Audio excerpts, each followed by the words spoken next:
Simone Fanzi est gardienne de pagode, un lieu de culte bouddhiste comme on en trouve dans tous les villages du Vietnam. Bien loin de l'Asie, nous sommes à Sainte-Livrade, dans le Lot-et-Garonne. En 1956, après la chute de Dien Bien Phu, plus d'un millier de réfugiés vietnamiens sont installés dans des baraquements militaires désaffectés. Au début, le camp était moche. Il n'y avait pas de goudronnage comme ça, comme maintenant. Non, c'était de la boue, c'était des herbes, il n'y avait pas de plantation, il n'y a pas de jardin, il n'y a rien du tout. Et on nous a balancés comme ça dans des camps. Un demi-siècle plus tard, 80 personnes, pour la plupart très âgées, vivent encore au CAFI, le centre d'accueil pour les Français d'Indochine. Pas de loyer à payer pour de petites maisons de 45 mètres carrés environ, avec des sanitaires rudimentaires. La communauté indo-chinoise a importé son mode de vie et transformé en village un alignement uniforme de portes et de fenêtres. Ici, dans le silence de la campagne, règne une sérénité, une convivialité, une sagesse typiquement asiatique. Aujourd'hui, l'épicerie reste le lieu de vie, d'échange, comme à Nha Tran ou Saigon. On est dans le camp, et dans le camp, il y a encore des personnes âgées, tout ça, et on est toujours en contact avec eux.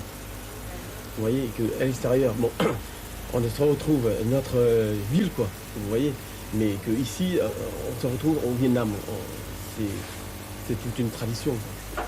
Partir et revenir, accroché à une tradition, une culture, comme Mireille, qui a choisi de réintégrer la communauté. Ici, on est au Petit Vietnam.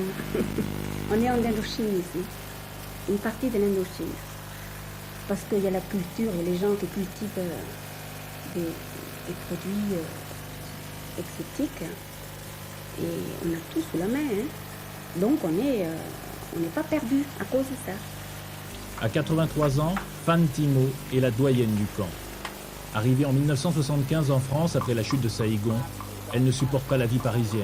Alors, son fils l'installe ici.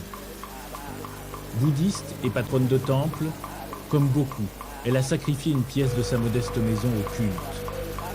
Ses journées s'écoulent au rythme des prières, aux ancêtres et aux parents.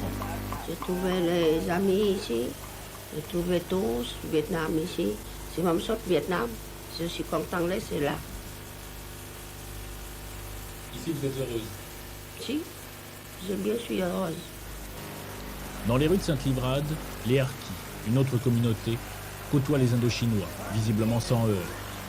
On les rencontre surtout le vendredi, jour de marché. Puis c'est le retour vers le CAFI, à 3 km de là. Une bonne demi-heure de marche avant de réintégrer la grisaille et l'austérité. Sur un plan moral, ce n'est pas acceptable.